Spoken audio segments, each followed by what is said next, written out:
Welcome to the show. It's Chris Graham and Rod Mullins on a Tuesday. We're going to talk NASCAR on this beautiful weather day in the Mid-Atlantic. They didn't have such great weather, though, up in Michigan this weekend. Had to delay the race. Got a little bit of action in on Sunday. Had to finish it Monday morning into early Mhm. Monday afternoon. And Tyler Reddick with the win and an emotional win for Reddick, Rod, because of some tragic news earlier in the week. Yeah, tragic news earlier over the weekend. As a matter of fact, on Friday, with the announcement that Scott Bloomquist had been killed in a plane crash down near Mooresburg, Tennessee. For a lot of people that don't know who Scott Bloomquist is, he is essentially a dirt racing god, is what he is, or what he was, considered to a lot of people. I think this guy had over 600 and some series wins altogether, just in some of the different series that he'd won total altogether. He had won numerous national championships or world titles. And I've never really met him. I've seen him at the racetrack before. I know he's been a guest at some of the Bristol races and everything, and especially in August and September, but never really had a chance to talk with him. But he is, for lack of a better term, probably one of the most unique individuals I think anybody's ever heard of and ever talked to. If you really want to get something out of him and understand where he's at, and I'm saying this not to be critical, but more so of I guess, an explanation. He's on a higher plane. He's on a different level than what we are. You need to go back and listen to the Dale Jr. download. And that's the one of where he talks about all these sorts of things with dirt racing, so forth. And then he talks about aliens. And then he says aliens look just like you and me. They just, they just don't like long hair and so forth. It's kind of funny, but it's almost like he's dead serious about the whole thing. Listening to him about it. But he was that kind of guy. That's just the kind of guy that he was.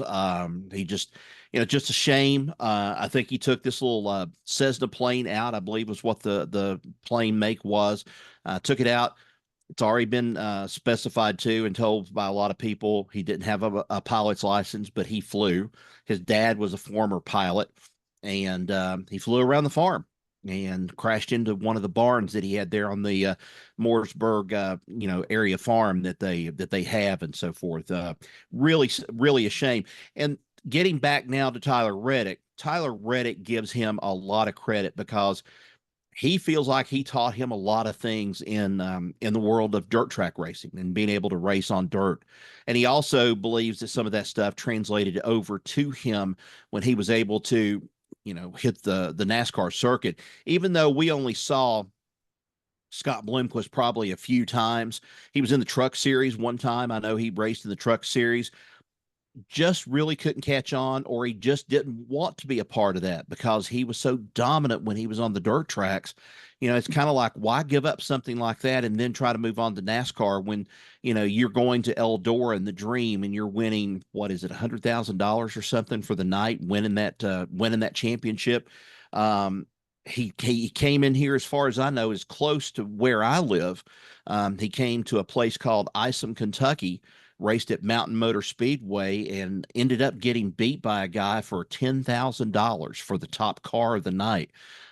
He would race just about anywhere. He was just unreal. But Tyler Reddick just, gives him a lot of credit out of this. He just thinks that Scott Bloomquist, a lot of the racers came out and just said, it's a shame we lost him. He was just such a great driver and so forth. And the talent was just incredible there.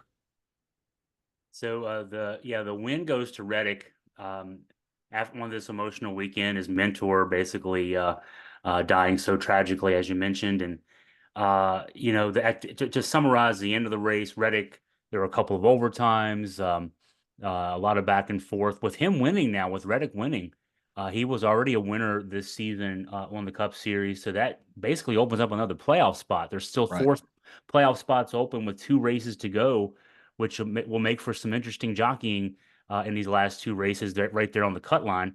And we'll Right. talk about that more in a second, I guess. But Mhm. um, with I guess one of the things that happened, Ross Chastain was one of the guys who got caught up in the overtime Right. mess, and he was actually, when watching the USA broadcast, he was running in the area of the playoff cut line on the right side of the cut line when he got knocked back He lost a lap. He couldn't get pointed in the right direction. He Hmm. lost a lap, and as a result, he finished the race.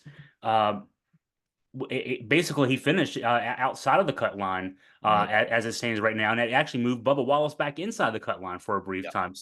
So much going on with the playoffs on the horizon here in a couple of weeks.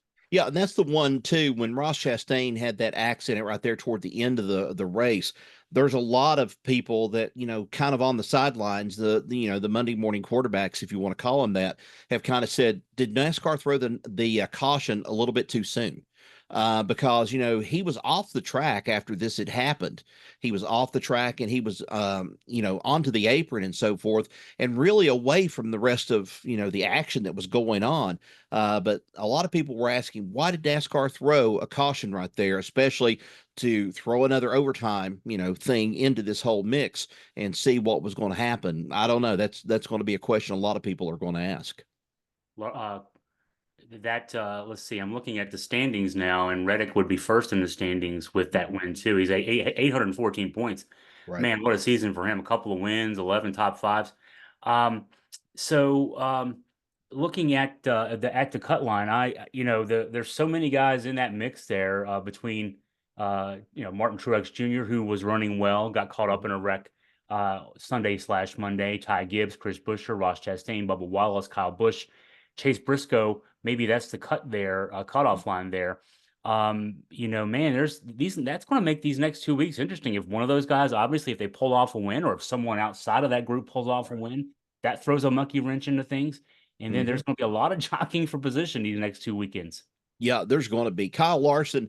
He had a wreck too on the during the race, and there were a lot of people talking about if this starts now. Of course, he's into the playoffs and everything, but how does this affect you and your thinking toward the rest of the regular season and going into the playoffs? How does this affect you? And I think probably one person that benefited from this probably more than anything else was Kyle Busch. Kyle Busch had a great race, ended up finishing fourth, if I'm not mistaken, finished his fourth in the Michigan race. And, he said that when they rolled the car off the trailer for race weekend there at Michigan, he said, we knew we had a fast car.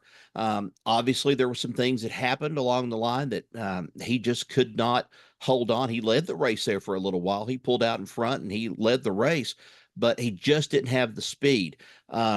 But when we talk about speed, we also need to talk about something else too that's kind of scary out of this whole thing, and that is the incident with Corey LaJoie. There are a lot of the drivers talking about this, how this could have messed a lot of things up about points and so forth. Corey LaJoie going airborne. I don't know if you had a chance to see it, but I it didn't see scared that. me No. seeing it. It was one of those, he barely got bumped. And here they are going to Daytona. They're going to be going back to Talladega. They're going to a couple of these super speedways. And if a little bump like that, especially on a Michigan surface track, is going to go and send you at, according to Corey LaJoie, 210 miles and send you flipping upside down and then landing on top of your car roof and then scooting along before you finally come to a stop, NASCAR is going to have to take a look at some things. So I know that they're a little bit concerned after that happened. They've not released anything as of yet of what they found out from telemetry or anything like that. But that was a little bit of a scary sight. I mean, this how in the world you start thinking, how in the world did this car get airborne? They've Yeah. got it sealed off at the bottom. There's just no way for air to get inside of it to be able to pick it up. And I just don't think there was anything there for it to be able to throw it back down. Something's going to have to be looked at. So we got to talk about the news from last week. We haven't recorded since the NASCAR decision on Austin Dillon and Richmond was handed down. As it turns out, did not take the win away from Dillon, Right. but they might as well have. They took away the Yeah. important part of winning when they took away his automatic playoff spot there. So Rod, break all that down. Well, NASCAR's decision. This feels unprecedented from NASCAR. Yeah, it's one of those things I think that we both thought, quote unquote, NASCAR didn't have the balls to do it. And they finally ended up doing it, is what they ended up doing. And I think I kind of alluded to that. If NASCAR was going to set a precedent, they had to go and do something this time around. But they also didn't just take away the playoff spot from Austin Dillon in this. They put a hurting on Joey Logano. Now, some people would say $50,000. That's, a drop in the bucket. But combined, that $50,000 fine combined with Joey Logano's performance yesterday at Michigan doesn't make him a seal for, holding on in the playoff picture. But getting back to this whole thing with Austin Dillon, I kind of felt like this was going to happen. I felt like NASCAR was going to let the win stand. I didn't know how far they would take it of knocking him out of the playoff picture.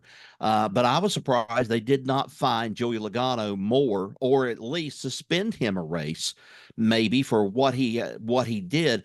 And I haven't used this comparison anywhere else, but Joey Logano said in post-race comments and so forth, he said, "I'm only human." He says, I was in control of my car. I don't know what kind of driver's ed teacher he had at one time or another, but I was told that that's a weapon. Considering however you're going to go and you get angry or you get upset about something, that car can end up being a weapon before it's over with. And if he really wants to know the truth behind it, he needs to probably go and ask Tony Stewart. What was Tony Stewart thinking that time when he went?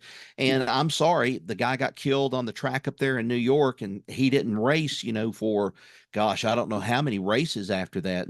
And then that kind of hastened his departure on out of NASCAR a little bit more.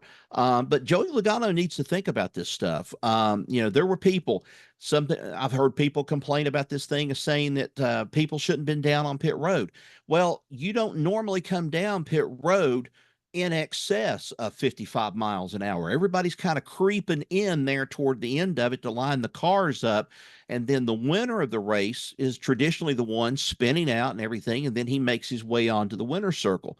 Joey Logano was coming full barrel down through there. And then he was revving his engine on top of that. And then he gave it the gas. The back wheels, got away from him, but he said he was in control. But he did it right in front of Austin Dillon's wife holding the baby, and then a couple other people, and especially a NASCAR official. And I've really got to give credit to that NASCAR official. He was the one that stood up to Joey Logano, and he told him to turn it off. He said, "This is it. It's over. You're done. Turn it off." And of course, we saw the onslaught from Joey Logano after that. Austin Dillon is kind of like, let's wait and find out what the appeal is going to be. And as a matter of fact, as we're recording this, Richard Childress Racing is appealing. They will hear the appeal tomorrow on Wednesday, and hopefully we'll have some news for you on that and be able to let you know what the outcome of that appeal is. But, they're hoping that they'll get a playoff spot back, but I'm not holding my breath on it. Yeah, the NASCAR standings on the official NASCAR site still have Cedric in the playoff just because that appeal is pending. And when you talk about the Logano part of the situation, I mean, it's vigilantism. In the real world, it's somebody saying, "Hey, I don't think the police are going to do anything, so I'm just going to go shoot the guy." Right. I mean, that's pretty much what he did there. Logano didn't think that NASCAR was going to do anything. He felt like, I guess, that is, obviously a win was stolen from him. NASCAR's not going to do something, so I'm going to show myself here. And you're right. I mean, $50,000 is pretty light considering, everything that happened there. So there's an appeal tomorrow, Right. and we'll update folks on that on AFP as to whatever the decision is there. I've just got to say I remember I said the famous line last week, a 0.01% chance that anything will happen here, and I guess I specifically said that they'll take the win away. So technically I was right. There were people posting on the YouTube comments, "Hey, you got it wrong. They did something to him." No, I said they wouldn't take the win away. Yeah. But I mean, again, taking the playoff away. That's what you get from the win in this day and age in NASCAR. That hurts. That hurts any other way you look at it. And considering what kind of season Richard Childress Racing has had, that was their up point. That was their pickup point that they needed. And it's kind of like an empty victory, so to speak. Here they were and they were racing. But again, we're going back to this thing. You mentioned the vigilante, system and the way things are done with, some people saying, "Well, I'm just going to go and wreck so-and-so." I know that some of these websites had done a couple of comparisons, and they did some comparisons. How many people has Joey Logano bumped and knocked out of the way and stuff in order to get a win? How many people have Denny Hamlin knocked out of the way? And a lot of people have said, both of them need to kind of be quiet about this whole thing. And then when it comes to a driver, of course, as Joey Logano referred to him, a chicken crap driver, and everything. He's been a failure ever since he's been in. You kind of go for broke. You got to go and do something if you're going to try to win a race. I know it may have looked terrible, but still, it's part of racing. That's the way I kind of look at it. It's part of racing. It's still a little bit harder racing. I also heard the telemetry data that came off of Denny Hamlin's car from the wreck that he had there at the track, 32 G's. That's what he was subjected to when he hit that wall, 32 G's. That would crumple you up in no time and just make you as sick as it can possibly make you. But he hit the wall with that much force. 32 G's is what they referred to it. And Hamlin still got out, and he's kind of like, well, I kind of do the same thing if I was in that situation, but I wouldn't have expected it from him. That's kind of the way they go. So it's kind of almost of a thing of do as I say, not as I do sort of attitude in one way that Denny Hamlin has. I read a piece last week. I believe it was in the Athletic, and I don't remember all the exact numbers from the piece, but it was essentially a deep dive into NASCAR's Mm-hmm. telemetry data regarding Austin Dillon and his steering wheel. I mean, there's so Right. much detail now that we have that they didn't used to have 20, 30 years ago, certainly, to analyze these things. And when you reading the piece, the way the data was presented, it was pretty clear. Dillon, I mean, he didn't slow down. I mean, when he hit into Logano, he was way dangerous, out of control. Basically, if Mm-hmm. he, everything we had said conjecture wise, if he had not hit him in the back, he would have gone straight into the wall himself. He Right. was so out of control. And then after he hit Logano, he took a hard turn, a 33-degree turn, if I remember the figure right, Mm-hmm. into the right rear of Hamlin, and it was pretty clear that it Mm-hmm. was intentional. This wasn't hard driving. This was dangerous racing. Yeah. And so it's one of those things where, okay, you see the visual evidence and you say, oh, what was it? I mean, the NASCAR folks that's why it took an extra day. They were Mm-hmm. originally going to talk last Tuesday. They didn't, release the findings until Wednesday. They wanted to analyze all those data. They wanted to be fair to everybody, Dillon and Logano and Hamlin, and I guess the whole field, because it Mm-hmm. doesn't just affect those three guys. You give Austin Dillon a win, and all of a sudden Ross Chastain. I had to look the numbers up. Actually, the NBC numbers at the end of the race yesterday had it wrong.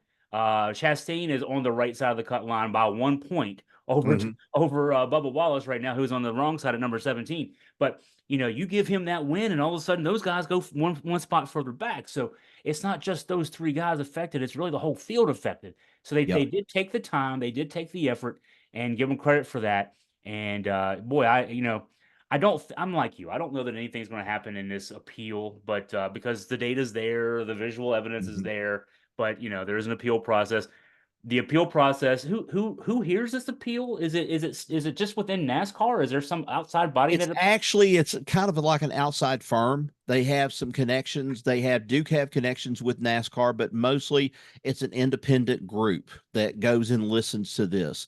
And what they do is they sit down there, they take, like you said, they take all the evidence, they take all these things, they take transcripts, anything, what has been said, and then they make their judgment call on it. Most of the time, it's in favor of what NASCAR has made the choice with, is what they've done.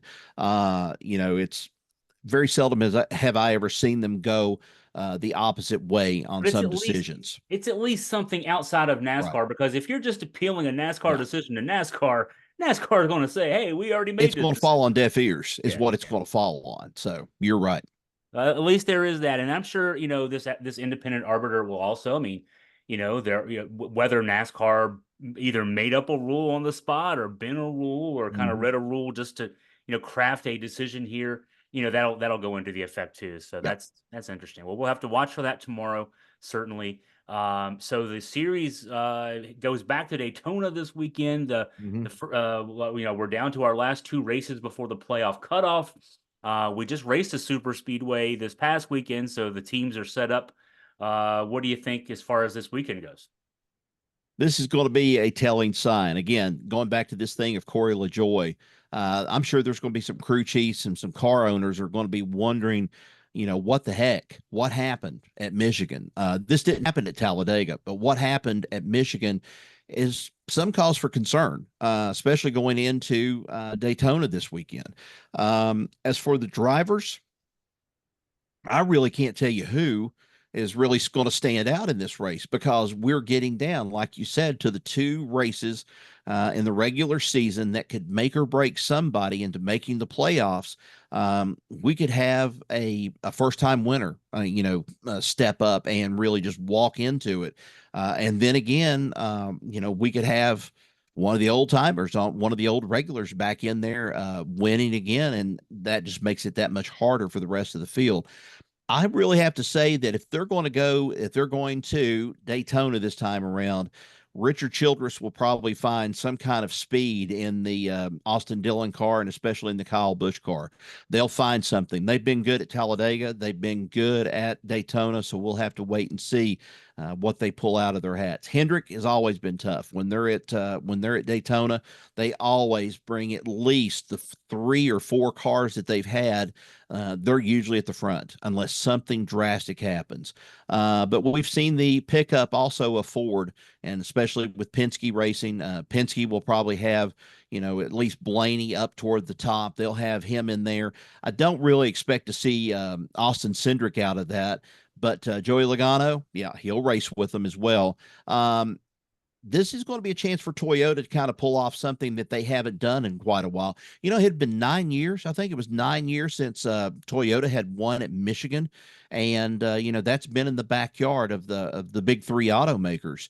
And here they won first time in like 9 years, I think is what it was. And now they've got a chance to go to Daytona, but they have to find some speed, and they're going to have to find some speed, and they're going to have to find some help somewhere. Here's another thing I expect to happen this coming weekend. We may see the car strategies and the car owner strategies play a big part in this race. All the Fords may pit it together, all the Chevrolets may pit together, all the Toyotas may pit together because to them, we don't have any friends out here on the track in any of the other cars. So we're going to race, stay with our own brand, and that's what we're going to do. So we may see that. I know that came into being at Talladega, and so we may see that again. The way that it's getting down to the final cuts here before the playoff season starts. I like to do looked at the weather forecast for the weekend. We just had a rainy weekend in Michigan with a split race on Sunday and Monday. We have this is a night race on Saturday night actually this weekend. Mm-hmm. We have a chance of rain on Saturday, 84% during the day, 40% in the evening. It's mainly a chance of a spotty thunderstorm, so not quite what we saw in Michigan, which was just a deluge on Saturday Right. on Sunday. But still a chance that weather could impact the race. And there's also a good chance of rain on Sunday if things were to have to be pushed back to Sunday. Yeah. And you can remember too, at Daytona being such a big track, the same way at Talladega is, you can have rain in turn one and it can be sunshining by the time it's on the backstretch to 3 and 4, and then running into a deluge right around the start finish line as you're going back into one again. And then you drive out of it. And that's just the way that Florida weather is. And it's the way these systems move across. So, yeah, anybody's guess, how the weather will be. I'm hoping that it will at least be a dry weather race this time around. I'd like to see him get something in without having to worry about, are we going to delay it and move it to Monday and everything? And hey, I got to say this. I was surprised with the crowd at Michigan on Monday. A lot of people would say, well, there's my tickets. I didn't get to see the race on Sunday, so I'm going to have to give them to somebody else. I don't know, but either they had people to give them to, or they had a lot of people decide to stay over and watch this race because the stands looked pretty good. It wasn't a sellout by any means, but there were some empty spots in there, but it looked good. I was surprised at, especially for a Monday race. Yeah, Monday race on a non-holiday weekend. We're not talking about Memorial Day or 4th of July or Labor Day. Yeah, that's commitment right there. People Mm-hmm. saying, "Hey, heck with it. I'm here until the duration." That's great to see. Well, we'll get y'all caught up on all that. Certainly tomorrow we'll have some news, and then this weekend as well. Hey, Rod, as always, thank you for your time and your insight. Appreciate it, Chris. Thanks.